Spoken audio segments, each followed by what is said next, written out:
उपस्थित ग्रामस्थ मंडळी आणि माझ्या विद्यार्थी मित्रांनो, भारताच्या 80व्या स्वातंत्र्य दिनी तमाम हुतात्म्यांना माझे प्रणाम आणि तुम्हा सर्वांना स्वातंत्र्य दिनाच्या हार्दिक शुभेच्छा। दिवस होता 27 फेब्रुवारी 2019चा। पाकिस्तानच्या लढाऊ विमानांनी भारताच्या हवाई हद्दीचं उल्लंघन करत भारतात प्रवेश केला होता। जम्मू काश्मीरच्या राजौरी सेक्टरमध्ये पाकिस्तानने घुसखोरी केली होती। भारतीय वायुसेनेच्या अभिनंदन वर्धमान यांनी चोख प्रत्युत्तर दिल्यानंतर पाकिस्तानच्या विमानांनी पळ काढला। मात्र या कारवाईत अभिनंदन वर्धमान यांचे MiG-20 विमान दुर्घटनाग्रस्त झालं। अभिनंदन वर्धमान अपघातग्रस्त विमानातून पॅराशूटने बाहेर पडले, मात्र पाकव्याप्त काश्मीरमधील बिंबर जिल्ह्यातील एका गावात ते उतरले। त्यांनी ही जागा कुठली असल्याची विचारणा केली असता एका नागरिकाने हा भारत असल्याची खोटी माहिती दिली। स्थानिकांच्या वेशभूषेवरून अभिनंदन यांना संशय आला आणि त्याने जय माता दी अशी घोषणा दिली।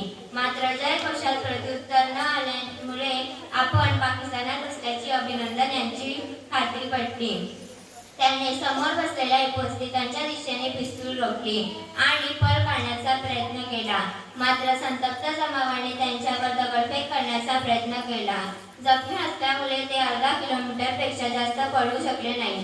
पाकिस्तानच्या सैनिकांनी त्यांना ताब्यात घेतले। शत्रू पाकिस्तानच्या घेराव्यात असतानाही अभिनंदन डगमगले नाहीत। संतप्त जमावाच्या हाती लागण्याआधीच त्यांनी स्वतःकडे असलेली महत्त्वाची कागदपत्रे आणि नकाशे खाऊन टाकले, तर काही पाण्यात विझवले।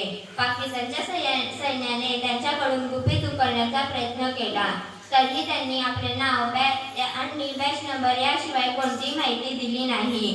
बहादूर अभिनंदन वर्धमान भारताच्या दबावामुळे पाकिस्तानने 1 मार्च 2019 रोजी अभिनंदन यांची सुटका केली व ते मायदेशी परतले। राष्ट्रपतींच्या हस्ते त्यांना शौर्य पुरस्कार वीर चक्र प्रदान करण्यात आला। बहादूर अभिनंदन वर्धमान यांच्याविषयी मी एवढेच म्हणेन, ना परवा केली तनाची ना जीवाचे ठेवले भान, ना परवा केली तनाची ना शिवाचे ठेवले भान। पाकिस्तानची नाचक्की करणारे अभिनंदन वर्धमान, पाकिस्तानची नाचक्की करणारे अभिनंदन वर्धमान। जय हिंद।